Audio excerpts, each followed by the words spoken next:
A la 1 de la tarde del 14 de marzo de 1986, viernes, el ejército asaltó la base aérea de Quito, en el viejo aeropuerto Mariscal Sucre, ubicado al norte de la ciudad, en donde se encontraba el general Fran Vargas Pasos con sus hombres, apertrechados en lo que era la base, 1.500 hombres de infantería, ubicados estratégicamente tanto en la pista del aeropuerto como en la avenida de la Prensa, y 150 tanquetas, asimismo ubicadas al frente de la base y rodeando los alrededores de la base del aeropuerto, asaltaron la base a balazos.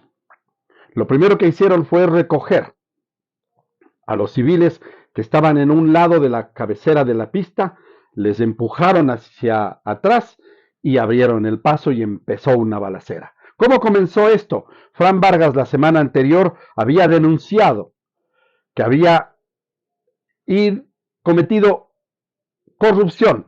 El Consejo de Generales que compró un avión de marca Fokker en Países Bajos y que venía para servir a la provincia de Loja. Con esa denuncia, varios generales se alborotaron, hubo problemas, ya tenía problemas el general con el ministro de Defensa, el general Piñeiros, retornado a la vida militar activa, y con esa denuncia, Fran Vargas terminó tomándose la base de Quito primero, luego la de Manta, Eloy Alfaro. Negociaciones de políticos de Charlie Pareja, ahora prófugo por corrupción en Lima, mientras el presidente de la República, León Febres Cordero, negaba todo, junto a su gobernador del Guayas, Jaime Nebot, decidió entregar la base de Manta a las 8 de la noche del día miércoles. Inmediatamente llegó el jueves, llegó a Quito el general Fran Vargas y fue arrestado. Más tarde, ese mismo día, Febres Cordero recibió honores frente a la base para humillar al general detenido. Ya habían reconocido que había una insurrección de por medio. Los periodistas nos enteramos. El jueves en la tarde llegué junto con César Romero, acompañado de Ramiro Galarza, que fue quien nos llevó, un dirigente sindical, a la entrada de la Avenida de la Prensa. Ahora es un museo, hay un avión de la FAE que está allí como ícono. Ingresamos hasta la puerta. El general salió en la noche, dio declaraciones y nosotros íbamos a la casa de un político a 2 cuadras de la base que nos prestó los teléfonos que tenía en su casa y no decíamos desde dónde estábamos transmitiendo porque el ejército buscaba clausurar las radios y detenernos. Entonces, en vista de la protección que debía darnos, Fran Vargas pidió a los periodistas que ingresemos a la base. Ahí le conocí, ahí me hice amigo de él. A medianoche llegó la policía y empezó a bombardear con gases lacrimógenos el interior de la base. Entonces Frank nos dijo, ustedes son universitarios, conocen de este mecanismo, que te acompañe uno de mis soldados y vayan y desalojen a los policías. Uno joven oficial de la FAE caló una granada, le puso en el cañón de su fusil y me dijo, vamos. Salimos hasta la Prensa. El bombardeo de gases lacrimógenos era terrible.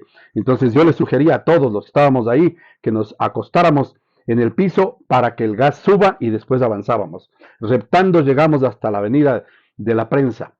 Una vez que se dispersaron los gases, el oficial se arrodilló en la Avenida de la Prensa y apuntó con su fusil al tucutú que estaba lanzando y bombardeando al interior de la base. Cuando vieron eso, los policías que conducían el tucutú, ese tucutú de retro fue a parar seguramente en Ibarra, porque no volvió más. Eso hizo que Frank me tome confianza, me invitó al mando, nos dio de desayunar cuando amaneció y en el día escuchábamos que ya venían aviones de Taura en solidaridad con Frank, que ya se levantaban unidades militares a favor de Fran Vargas. En realidad no pasó nada. A la 1 de la tarde empezó una balacera, vimos el movimiento hacia los civiles para cercarles y luego el avance y los disparos. En ese momento el general Fran Vargas me ordenó y me dijo, retírate, esto es muy peligroso para ti, este es un conflicto más de militares, aquí vamos a tener que resolver esta situación, retírate. Estaba con otro, con un sobrino de él, Andrés Valdivieso. Nos despedimos y yo salí. El momento en que di el primer paso saliendo de la puerta, y cruzando un callejón pequeño para ir a refugiarme en uno de las oficinas de al frente, sentí un disparo que reventó en la pared a la altura de mi cintura. Y dije, esto no está así. Me acosté y esperé a que pase lo que tenía que pasar. En un momento que gritaban, ya había dolor, ya había gritos de heridos, alto al fuego, alto al fuego. En un momento logré correr hasta una esquina y me tiré nuevamente al piso. Vi a un lado, habían unos 8 civiles más. Luego encontré que eran periodistas, algunos de mis compañeros, y seguimos esperando. En unos 10 minutos hubo un ruido ensordecedor mientras seguía la balacera, impresionante balacera que me afectó psicológicamente durante más de un año. Luego de eso, en determinado momento gritaban, son los aviones de Taura. En verdad no eran las tanquetas que ya estaban a 2 metros de nosotros. Un comando vestido de verde del ejército, supongo, me cogió de la correa del pantalón y en vilo como muñeco, me levantó y me llevó hasta una mecánica donde estaban recogiendo a los heridos y los prisioneros de la FAE. Y me preguntaban que qué hacía allí, que por qué había estado en el mando del general, que yo les decía que era periodista, no me creyeron y me lanzaron un golpe y me rompieron el labio. Me quitaron todas las cosas, casi me desvistieron, me dejaron solo con el pantalón y me tenían apuntado con un fusil en la nuca. Luego me preguntaban si yo era de Alfaro Vive, si gente de Alfaro Vive estaba alrededor del Franc, como nunca pudieron comprobar absolutamente nada porque justo 8 días antes un grupo de Alfaro Vive había caído en combate con el ejército y con la policía en el Valle de los Chillos, en una acción que luego produjo heridos y también detenidos. Y fue el inicio del fin también del grupo Alfaro Vive, porque ese golpe fue muy duro para ellos. Sin embargo, no se pudieron colegir las dos cosas hasta que nos detuvieron. Entonces nos tuvieron allí hasta la noche, me quitaron la cédula, luego nos llevaron a la capilla y una vez que ya estábamos reunidos todos los civiles, nos pasaron quitándonos las cédulas, mi cédula debe estar en manos de los militares desde aquel entonces, nos tomaron todos los datos y nos enviaron a casa. En la noche llegué a mi casa donde mi madre a decirle esto y como habían clausurado todas las radios me dijo, no, si en el Ecuador no pasa nada, así es.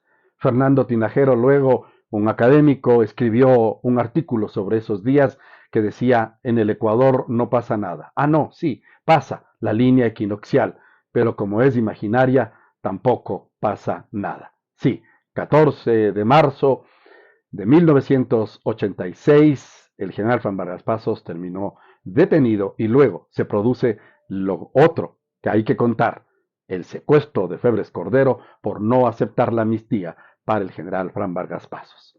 Cuentos y enredos de la historia con Edison Miño.